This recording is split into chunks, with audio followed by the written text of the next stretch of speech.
FM Radio Business and Entertainment. Halo sobat bisnis, masih balik lagi bareng sama Siska di sini tentunya. Kali ini Siska nggak sendirian nih, tapi Siska ditemenin sama salah satu pemenang dari Putri Hijab Influencer Lampung nih. Kalau boleh tahu namanya siapa, Kak? Halo Kak, nama aku Alisa Andayani, bisa disebut Alisa. Oke, kalau Alisa sendiri dari mana nih? Aku sendiri dari Universitas Lampung, aku semester 6 di jurusan Ilmu Komunikasi FISIP.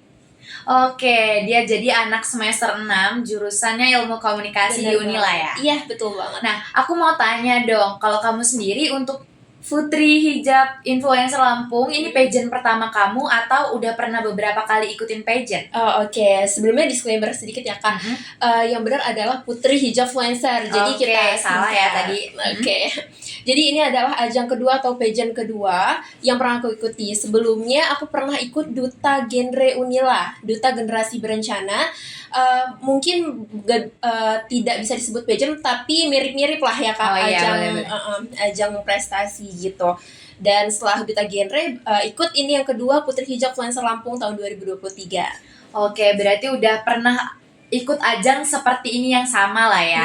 Nah, tapi sebenarnya aku tuh belum tahu nih apa sih Putri Hijab Influencer Lampung itu sendiri dan apa aja yang dibutuhkan untuk kita bisa bergabung di dalamnya. Oke. Jadi untuk teman-teman yang belum tahu apa sih Putri Hijab Influencer Lampung, jadi Putri Hijab Influencer Lampung itu sudah ada sejak tahun 2015. Awalnya itu dibangunnya di Lampung, Kak. Dan sekarang sudah ada di 22 provinsi di Indonesia. Wow. Nah, jadi Putri Hijab itu sebenarnya adalah wadah untuk bagi para muslimah di Indonesia untuk menampung, untuk memberikan bakat, prestasi dan sebagainya. Dan selain itu di Putri Hijab ini kita juga belajar bagaimana cara menginfluence, bagaimana cara untuk menginspirasi banyak orang. Dan selain itu Putri Hijab itu punya tujuan atau visi misi tersendiri Kak. Jadi kita tuh tujuan utama kita tuh pengen menyebarkan gerakan perubahan kepada banyak wanita untuk segera menggunakan hijab dan juga tidak hanya menggunakan hijab saja, tapi kita juga berusaha agar bagaimana para muslimah ini istiqomah gitu menggunakannya, gitu sih Kak. Berarti hijab bukan penghalang untuk kita berprestasi. Benar banget. Visi-misinya. Nah, tapi kalau untuk di Hijab Influencer Lampung sendiri, apa aja sih tahapan seleksi yang dilakukan di sana? Terus dari mana saja menurut kamu pesaing kamu yang paling susah untuk kamu sebagai pesaing yang susah nih gue untuk lawan dia gitu? Oke. Untuk tahapannya sendiri ya Kak, jadi di awal banget nih kita tuh ada namanya audisi. Jadi semua pendaftar itu melakukan audisi. Kalau di tahun 2023 ini totalnya kemarin ada 75 orang. Wow, 75 banyak ya? Orang, iya banyak, lumayan. 75 orang itu kemudian melakukan audisi yang dimana prosesnya itu ada proses wawancara, terus kita ada unjuk bakat, kemudian kita photoshoot juga tuh di situ. Jadi dari 75 orang itu dipotong menjadi 35 orang yang dinamakan semifinalis. Nah, 35 orang ini kita melakukan tes tertulis untuk mengetahui bagaimana pengetahuan kita lebih lanjut ya tentang sebagai muslimah, putri hijab dan sebagainya.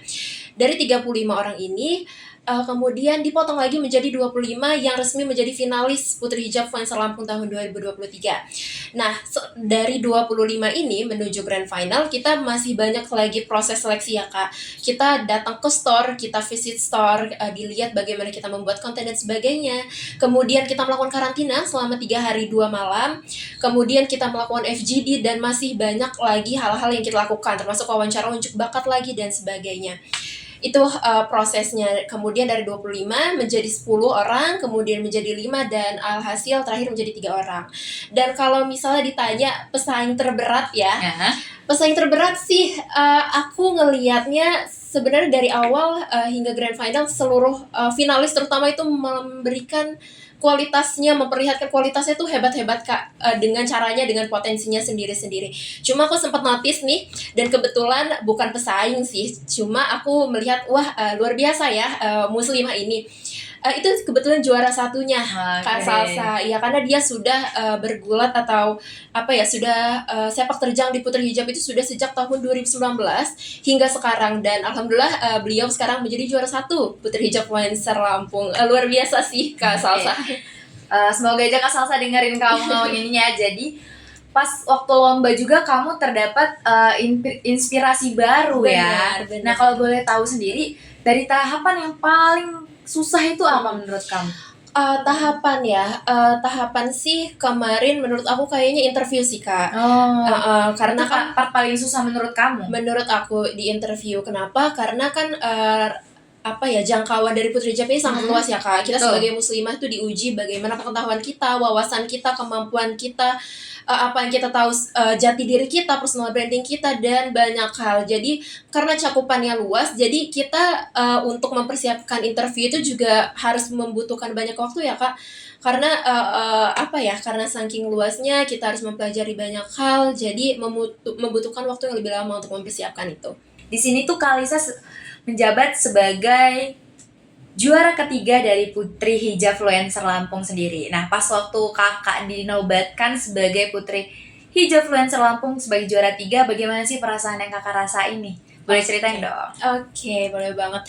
Kalau perasaan, alhamdulillah ya, tentunya bersyukur dan senang banget, alhamdulillah bisa diamanahkan, dianugerahkan gelar Putri Hijab Fluencer Lampung tahun 2023. Tentunya luar biasa ya Kak, bisa mengemban amanah dan bisa untuk bersama-sama 25 finalis lain untuk bersama-sama bertugas sama-sama ke depan tuh seneng banget.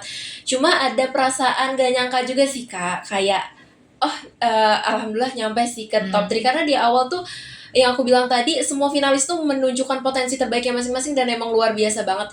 Dan bahkan dari mereka pun ada beberapa yang emang sudah ikut akademinya, jadi mereka sudah dilatih bagaimana untuk menjadi influencer yang baik, public speaking, modeling, dan sebagainya. Jadi gak menyangka-nyangka sih bisa masuk top 3, tapi alhamdulillah senang luar biasa. Senang banget lah ya, siapa yang gak senang juara 3 sobat bisnis. Nah, sebelumnya pastinya kalau kita ikut suatu ajang, pasti kamu punya dong latar belakang atau orang-orang yang memotivasi kamu, atau orang-orang yang menurut kamu, aku bisa deh kayak dia. Apa sih menurut kamu latar belakang yang bisa kamu share ke teman-teman di rumah yang lagi dengerin kita, hal-hal yang harus kamu siapkan dalam mengikuti suatu pageant? Oke, jadi apa yang perlu kita siapkan untuk ikut pageant atau apapun itu, bisa kompetisi apapun ya. Yang pertama tentunya niat, usaha, doa itu nggak boleh lepas ya Kak, dimanapun dan kapanpun.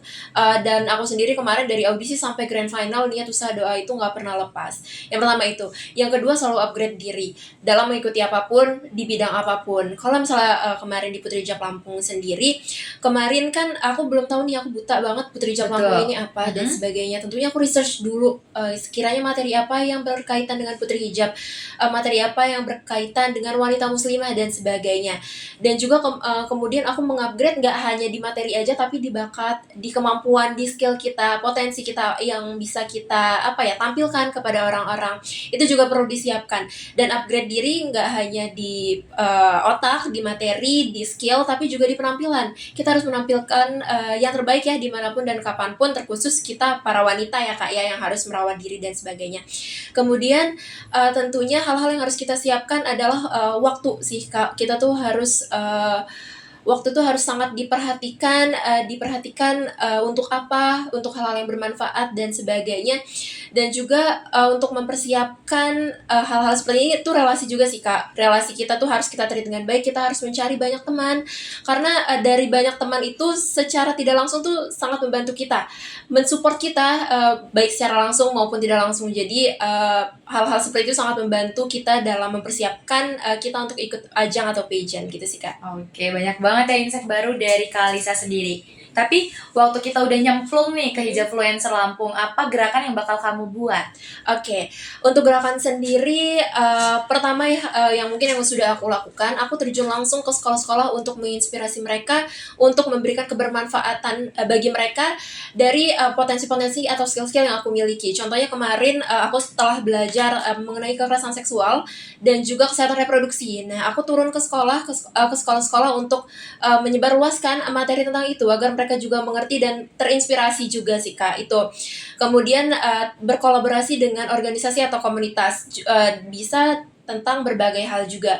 Komunitas juga nggak hanya di Lampung aja ya Kak, kita juga harus berinovasi untuk bagaimana caranya agar kita tuh bisa bermanfaat di ruang yang lebih luas. tentunya bisa dengan cara berkolaborasi dengan organisasi dan komunitas nasional, yang dimana caranya bisa dari relasi ataupun kita berinisiatif sendiri untuk menghubungi organisasi atau komunitas nasional seperti itu. Kemudian untuk gerakan-gerakan apa lagi ya untuk ke depan, tentunya ada berbagai inovasi sih Kak yang sudah dipersiapkan dan nanti akan diumumkan di Instagram aku. Oke. Jangan lupa follow. Oke. Ngomong aja. Jangan lupa follow Instagram aku di Alisa ALISHA.NDY gitu. Jadi banyak banget ke depan gerakan-gerakan yang akan dilakukan. Setiap bulannya itu sudah ada gerakan tersendiri dengan tema tersendiri. Jadi ditunggu aja. Oke, berarti gerakan ini khusus untuk generasi Gen Z. Gen Z bener banget. Gen Z banget ya. Nanti pas di akhir aku mau kakak kasih satu statement untuk generasi Gen Z supaya mereka mau terus berkembang dan menjadi pribadi yang lebih baik. Nah, kalau untuk pertanyaan selanjutnya yaitu adalah apa sih Kak gagasan yang kamu usung untuk menjadikan kamu terpilih menjadi runner up 2 di Hijabfluencer Lampung sendiri? Oke. Jadi dari awal sejak aku mengikuti audisi, bahkan dari sebelum-sebelumnya sih aku sudah menerapkan prinsip ini. Seorang wanita itu harus memegang 4 prinsip atau 4 hal yang harus diperhatikan. Beauty, brain, behavior, dan juga bold. Apa sih itu? Mungkin udah kebayang sih apa ya Kak. Betul. Cuma bisa aku jelaskan lebih lanjut. Dari beauty dulu deh. Kita sebagai wanita wajib banget untuk merawat diri, baik penampilan fisik maupun wajah. Mempercantik diri. Bahkan kayak penampilan aja harus kita perhatikan ya Kak. Setuju banget. Benar banget, itu dari beauty, tapi itu dari luar. Jangan lupa yang dalamnya juga. Beauty dari dalam juga harus diperhatikan. Kita nggak boleh iri dengki ya sama teman-teman. Dengerin sobat bisnis kita nggak terus boleh iri dengki Bener berarti. banget. Terus kita juga harus ringan tangan membantu orang lain gitu. Itu untuk beauty. Brain juga nggak boleh lupa. Kita harus memperdalam wawasan kita, pengetahuan kita, dan nggak cuma itu, kita juga harus punya skill, kemampuan. Yang dimana kalau kita udah punya skill dan kemampuan, kita punya potensi atau kita bisa menjadi wanita berdaya Kak dari brain itu. Kemudian juga jangan lupa kita harus punya pola pikir yang bagus sebagai wanita yang berkualitas gitu, singkatnya gitu. Selanjutnya ada behavior. Sebagai wanita tentunya kita harus tahu manner atau attitude yang baik, bersikap yang baik kepada orang yang lebih tua maupun orang yang lebih muda, dan tahu dan sadar bahwa setiap perlakuan kita itu kalau bisa jangan sampai merugikan orang lain. Itu adalah basic dari behavior yang harus kita pegang. Dan yang terakhir adalah bold. Apa sih maksudnya bold itu? Jadi bold itu kita harus tegas dalam berbagai keadaan yang membutuhkan. Bukan berarti karena kita wanita kita harus lemah, harus menunggu keputusan dari orang lain. Tentunya nggak bisa kayak gitu ya Kak. Dan juga maksudnya bold ini adalah kita harus berani mengambil setiap langkah atau hal-hal yang bisa bermanfaat untuk diri kita sendiri atau masyarakat luas begitu Kak. Nah, aku mau tahu sih kenapa kita sebagai para muslimah wajib misalkan ikut di tahun depan untuk mengikuti pageant dari Putri Hijabfluencer Lampung. Oke. Jadi teman-teman di Putri Hijabfluencer Lampung sendiri atau di daerah lain pun sama aja, di Putri Hijabfluencer ini kita bisa belajar banyak hal. Yang terutama kita di sini belajar untuk bagaimana sih cara menginspirasi dari potensi-potensi bakat prestasi yang kita miliki kepada banyak orang. Itu yang pertama. Yang kedua adalah kita juga belajar bagaimana kita membuat diri kita tuh bermakna di masyarakat, bagaimana agar diri kita ini bisa berperan, bermanfaat, dan menebarkan benih-benih tersebut di masyarakat luas. Terutama khususnya untuk teman-teman di sekitar kita dulu ya. Itu yang kedua. Dan yang ketiga adalah mungkin kalau misalnya untuk terutama muslimah-muslimah nih yang menyadari bahwa Putri Hijabfluencer ini merupakan suatu hal yang mungkin berkaitan dengan potensinya. Mungkin teman-teman yang suka bikin konten, suka make up, suka skincare, suka promosi, suka ngomong di kamera dan sebagainya. Nah, Putri Hijabfluencer ini merupakan wadah yang tepat untuk teman-teman muslimah untuk mengupgrade diri ya. Jadi segera persiapkan diri kamu untuk Putri Hijabfluencer Lampung tahun 2024 di tahun depan. Oke, ngomong-ngomong tahun depan kan tahun ini belum habis ya Kak. Nah, kalau boleh tahu goals untuk visi misi dari kakaknya sendiri untuk para muslimah yang ada di seluruh Indonesia mungkin atau dunia, apa sih Kak? Oke, untuk goals aku sendiri mungkin ya, yang dimana mungkin dari diri aku yang apa yang akan aku perbuat ke depan, yang pasti yang pertama aku akan selalu mendukung dan berupaya dalam berbagai aktivitas ya, aktivitas apapun yang positif untuk diri aku, lingkungan sekitar aku maupun ranahnya yang lebih luas. Dalam berbagai aktivitas yang aku lakukan dengan aku mengikuti banyak organisasi, banyak komunitas dan banyak project yang aku bikin, yang dimana itu tujuannya untuk masyarakat. Jadi aku akan selalu mendukung dan berupaya dalam aktivitas-aktivitas positif tersebut. Yang pertama itu. Yang kedua, nggak lupa dari tujuan aku mengikuti Putri Hijab dan mendukung tujuan dari Putri Hijab sendiri, aku akan terus menginspirasi para wanita muslimah, khususnya di terdekat aku dan orang-orang lebih luas ya, untuk segera mengenakan hijab dan juga istiqomah dalam penggunaannya di tengah gempuran berbagai macam jilbab yang sudah jauh dari aturan ya Kak ya.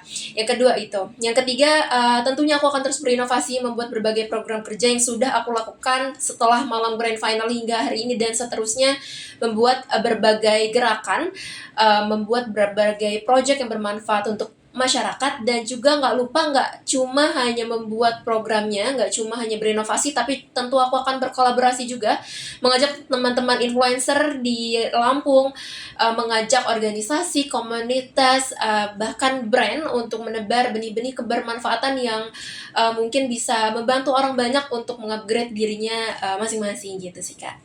Nah, dari tadi kan ngobrol tentang banyak orang ya Kak. Tapi kalau menurut aku, kalau aku mau tanya sedikit, menurut Kakak apa sih Kak arti inspirasi untuk banyak orang? Oke, menurut aku sendiri inspirasi itu apa sih ya? Atau inspirasi untuk banyak orang itu gimana? Atau bagaimana cara kita untuk membuat inspirasi itu dimengerti banyak orang. Jadi inspirasi itu sebenarnya simpel. Inspirasi itu bagaimana cara kita mempengaruhi orang lain dalam tanda kutip positif. Bisa dalam hal apapun. Bisa dalam prestasi, bisa dalam bagaimana merawat diri, mempercantik diri, bisa menginspirasi dalam agama, bisa menginspirasi dalam skill, kemampuan-kemampuan yang kita punya. Inspirasi itu sangat luas, namun spesifiknya adalah bagaimana kita mempengaruhi orang itu untuk bergerak, bagaimana orang-orang itu mengerti mereka tuh harus apa, tujuan apa yang harus mereka punya, dan bagaimana cara melakukannya gitu. Jadi bagaimana cara kita agar mereka berubah lah intinya ke arah yang lebih baik gitu sih Kak. Oke, udah nggak kerasa nih kalau misalnya jamnya udah mau selesai. Nah, aku mau Kakak kasih satu statement untuk para generasi muda, khususnya untuk kaum muslimah yang sekarang lagi bimbang nih, apa harus buka jilbab ya untuk berprestasi? Oh tentu enggak dong, tentunya dengan jilbab itu bukan suatu penghalang untuk kita meraih berbagai prestasi. Prestasi kan nggak harus nggak harus berpakaian seksi, berpakaian minim, enggak banget. Bahkan dengan putri hijab pun syaratnya adalah salah satunya dengan menggunakan hijab. Banyak kompetisi-kompetisi atau ajang-ajang yang bahkan mendukung kita untuk mengenakan hijab.